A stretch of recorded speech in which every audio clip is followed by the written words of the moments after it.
Mesdames, Messieurs, bonjour et bienvenue dans ce flash de l'information sur Tunisnet TV. Et voici les titres de l'actualité nationale et internationale. Le président du parti Nidé Tounes a évité hier, lors d'une conférence du parti à Tunis, au Berge du Lac, de répondre aux questions sur la tentative d'assassinat planifiée le visant. Selon le ministre de l'Intérieur, Ali Laraïv, les sujets de sécurité ne peuvent être discutés lors d'une séance plénière retransmise en direct. Le ministre des Affaires religieuses appelle les fidèles à délaisser les mosquées contrôlées par les extrémistes. Et à l'international, une actrice de l'innocence des musulmans poursuit en justice le producteur et l'accuse d'escroquerie. Le président de Nidé Tounes, Béji Caïd Essebsi, a évité de répondre aux questions des journalistes concernant la tentative d'assassinat planifiée le visant ce jeudi 20 septembre en conférence de presse. Béji Caïd Essebsi a appelé à ne pas amplifier cette affaire et a remercié le ministère de l'Intérieur pour avoir pris des dispositions en rapport avec la gravité du sujet. Le président a aussi ajouté que la Troïka est finie, celle-ci ayant échoué dans sa mission. Béji Caïd Essebsi a ajouté que le mouvement Nahda ne peut pas coloniser le paysage politique et que les diverses forces politiques doivent participer à la vie politique du pays. Au cours de la conférence de presse, les noms des membres de l'instance dirigeante élargie de Nidé Tounes devraient être annoncés. Les tribunaux de la ville de Kérouan sont paralysés hier, jeudi 20 septembre, par une grève des avocats.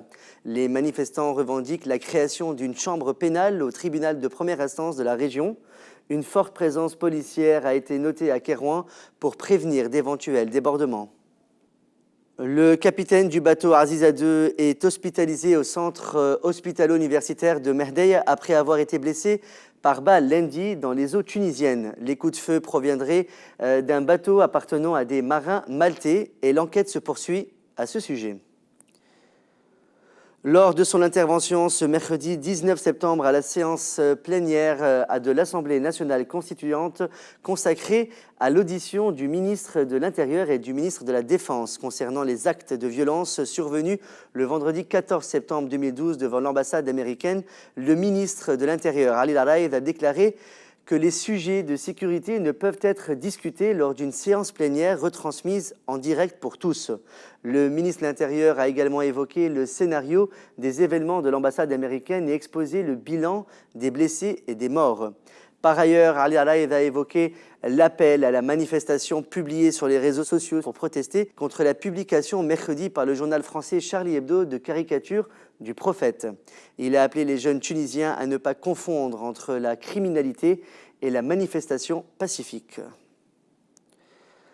Un groupe de manifestants composé de partisans du mouvement Nahda a exprimé son mécontentement ce jeudi 20 septembre devant le tribunal de Gbelli et certains protestataires s'en sont pris au procureur de la République, tentant même de le frapper. Le procureur a quitté le tribunal sous escorte policière et militaire et des manifestants affirment avoir été violentés par les forces de l'ordre. Un des partisans d'Ennahda rassemblé devant le tribunal a expliqué que le procureur était un des tortionnaires de l'époque de Ben Ali.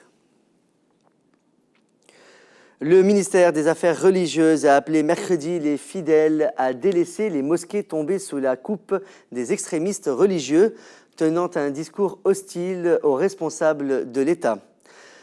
Dans un communiqué rendu public mercredi, le ministère reproche à une poignée de personnes ayant mis la main sur des mosquées de faire l'apologie de la haine et d'inciter à ne pas respecter la loi et les institutions de l'État. Les fidèles sont appelés à se tenir à distance de ceux qui portent atteinte à la sacralité des mosquées et contribuent à amplifier les tensions sociales et sécuritaires. Le ministère des Affaires religieuses met en garde ceux qui exploitent le climat de liberté et la souplesse avec laquelle l'État les traite pour semer la discorde et le chaos. Le ministère dit avoir pris l'initiative d'établir une liste nominative des personnes impliquées afin de la remettre à la justice et ce, en coordination avec les parties concernées. Azad Badi, élu du bloc du mouvement Ouafé à l'Assemblée nationale constituante, a appelé ce mercredi 19 septembre le ministre de l'Intérieur, Ali Laraïv, à démettre de leurs fonctions plusieurs hauts responsables sécuritaires au ministère de l'Intérieur. Parmi eux figure le directeur général de la Sûreté nationale, Nebil Arbid, le directeur général de la Sûreté publique, Taoufir Dimessi, ainsi que le directeur général des unités d'intervention et le commandant de la garde nationale. Selon Azad Badi, ils ont échoué à protéger l'ambassade des États-Unis prise d'assaut la semaine dernière par des manifestants rassemblés sur les lieux pour exprimer leur colère suite à la mise en ligne d'un film islamophobe. À l'international, une comédienne ayant participé au film L'innocence des musulmans a porté plainte mercredi à Los Angeles, aux États-Unis, contre le producteur Nakula Basley, arguant du fait qu'elle a été trompée sur les intentions du film. Cindy Lee Garcia, première actrice du film à s'être fait connaître après le scandale provoqué, a décidé de porter plainte pour invasion de la vie privée, fraude, calomnie et volonté de nuire.